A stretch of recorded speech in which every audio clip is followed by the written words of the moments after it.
and welcome to Class 12 Sociology online video lectures. Again, today we will continue with the tribal problems.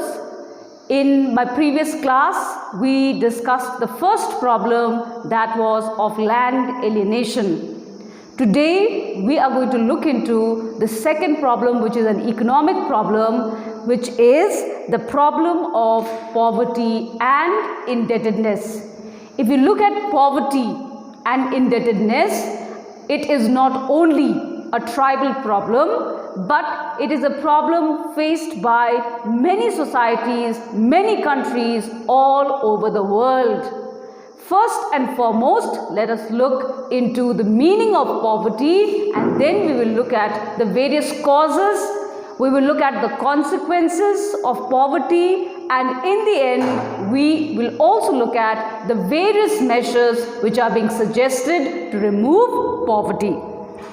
In your textbook, poverty and indebtedness is in page 5.10, and the textbook also says, let us first consider what is the meaning of the term poor.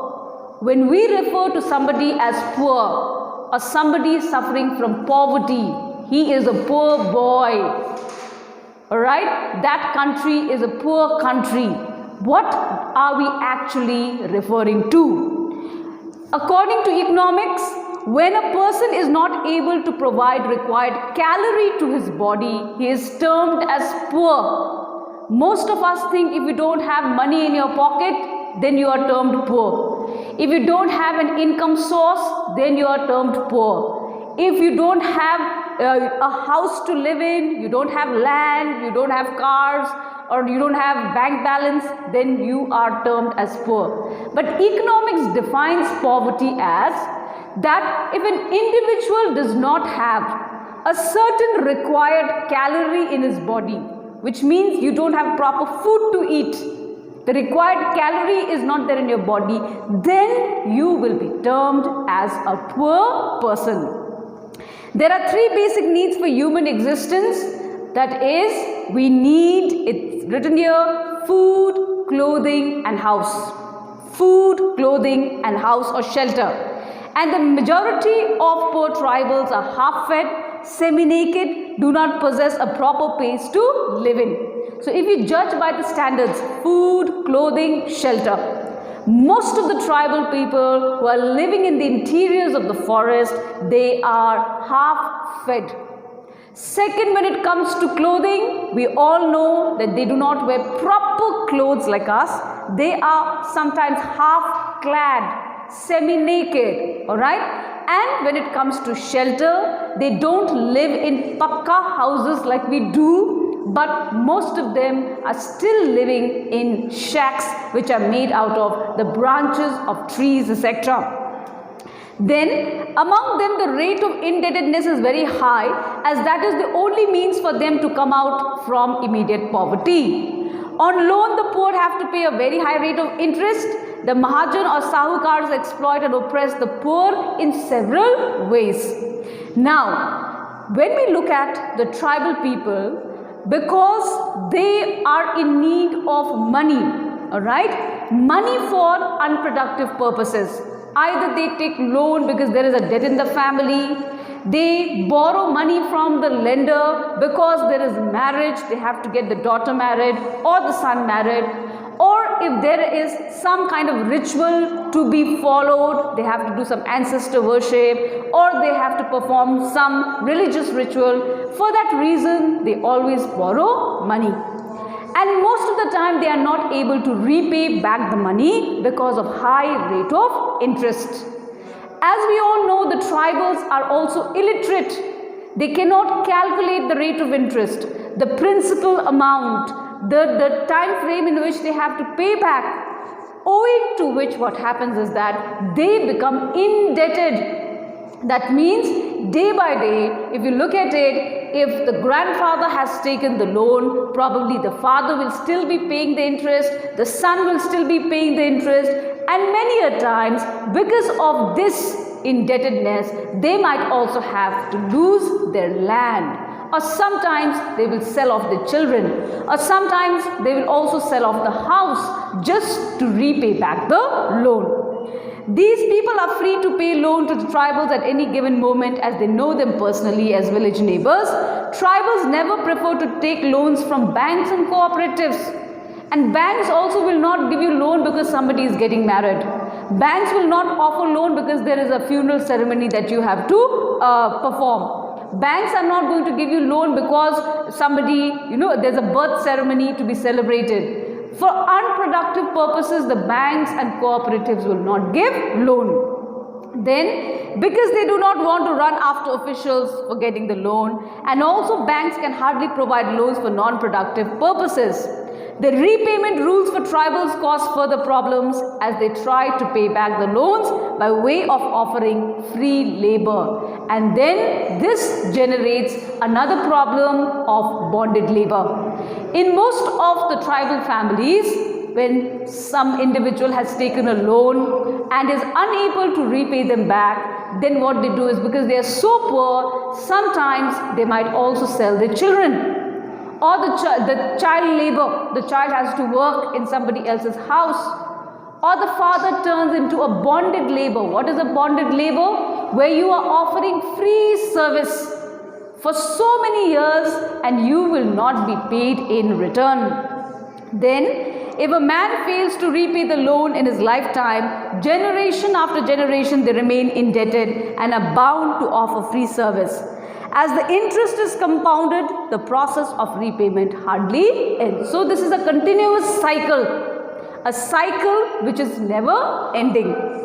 Let us look at the causes of poverty now. Now that you have understood what is poverty and how the tribal people fall into this trap of poverty, let us now look at the causes behind poverty, and you will find almost the same kind of causes. Land alienation, you have lost your land, there is no land where you can do farming, you have been compensated, the money is over now, you had drinking problem, alright, you had to perform various rituals. Land alienation is one of the reasons behind poverty. Second is illiteracy, because you have not attended any schools, you don't have formal education, no technical training. Even if you want to leave the village and work outside, you cannot get a proper job because you happen to be illiterate. Also, while taking loans, one of the reasons why they fall into this cycle, alright, why they fall into this trap is because they are illiterate and they cannot calculate. Next is unemployment. There are no schools in the tribal areas, no villages, no factories, no industries, and because there is not enough opportunity for employment, most of these tribal laborers, they become unemployed. So that unemployment is another problem. Because they are unemployed, what do? They feel the best way is to go and take loan. And when they take loan, that will further push them into another problem of poverty. Increase in population, lack of cultivable land, unproductive purposes, expensive social customs that they have to perform, lack of loan from the bank for unproductive purposes, drinking habit. Most of them have this habit of drinking day and night. And what do? They don't feel the pain of losing their land or losing their daughter or losing their wife. They sell their land, sell their children, sell their wives, sell whatever belongings that they have in the house just to sort of fulfill this drinking habit. Then easy availability of loan in the house of Mahajan and increasing health problem. What happens if you fall into this trap of poverty? What next? Next is child labor. I had informed you all, I explained to you also that many parents, they are not even ashamed of selling their children.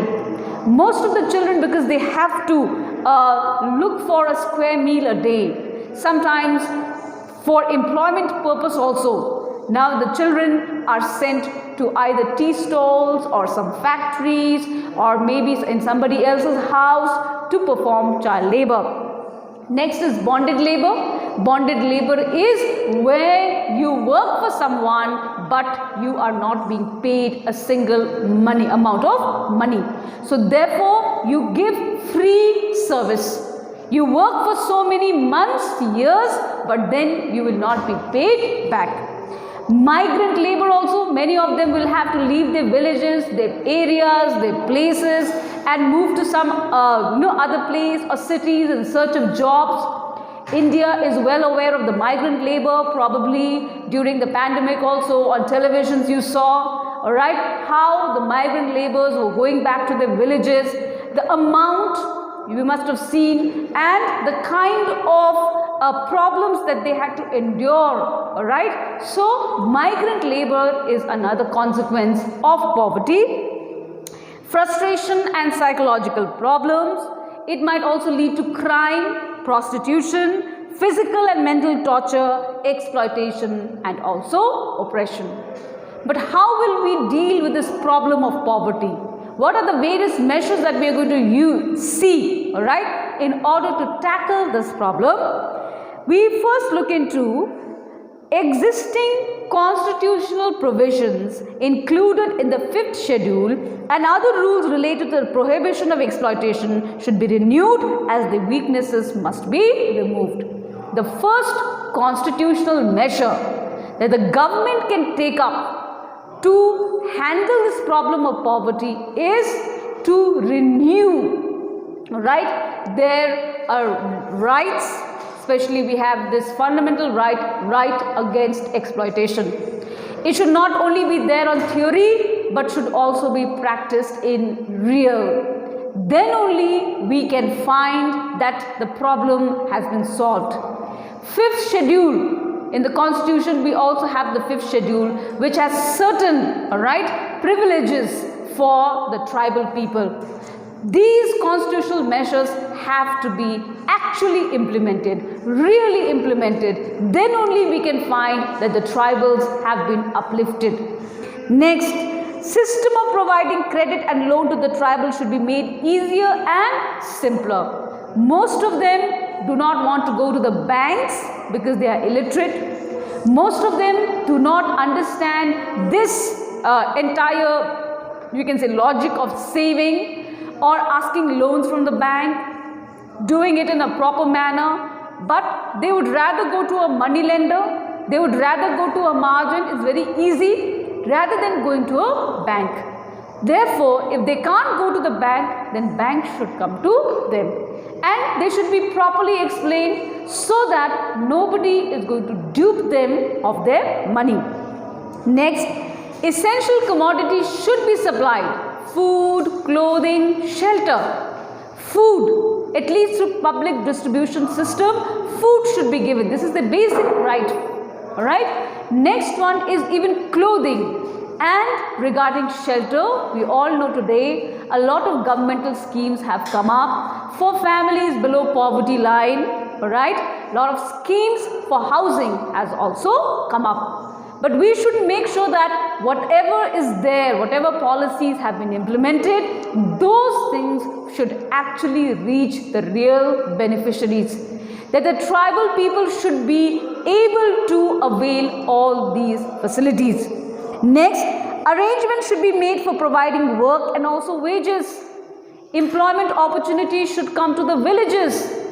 Because if you have factories, if you have industries, railway lines, construction of roads, public work program, if these are introduced in the tribal areas, then only people will get jobs, then only they can get money. Today we have Manrega also, 100 days program, alright, employment, guaranteed employment work also. These schemes, these policies should reach the village. Last but not the least, health education. We saw one of the causes for poverty is drinking problem. They have not been sort of made aware of these social evils. Drinking problem, addiction, prostitution, crime, child labor. These are some of the evils. But if there is an awareness program which is arranged in the villages, if the government can try to sensitize the tribals on these issues, then explain to them about this vicious cycle of poverty, then only they will also become aware. So health education should be imparted. There should be complete prohibition on drinking. Now we cannot do that because the tribal, they feel that drinking is a way of life. It is a part of their lifestyle. So we cannot do that, but at least we can explain to them about the consequences or the evils of drinking habit. So therefore, dear children, this is the second problem, the problem of poverty and indebtedness. You can use this problem as one of the economic problems, and while explaining in your answer, always start with what the problem is, the meaning of the problem. Then you can write about or discuss the causes of the problem, a little bit about the consequences, and finally do mention the various measures taken by the government or the measures suggested in order to solve the problem. Thank you for watching.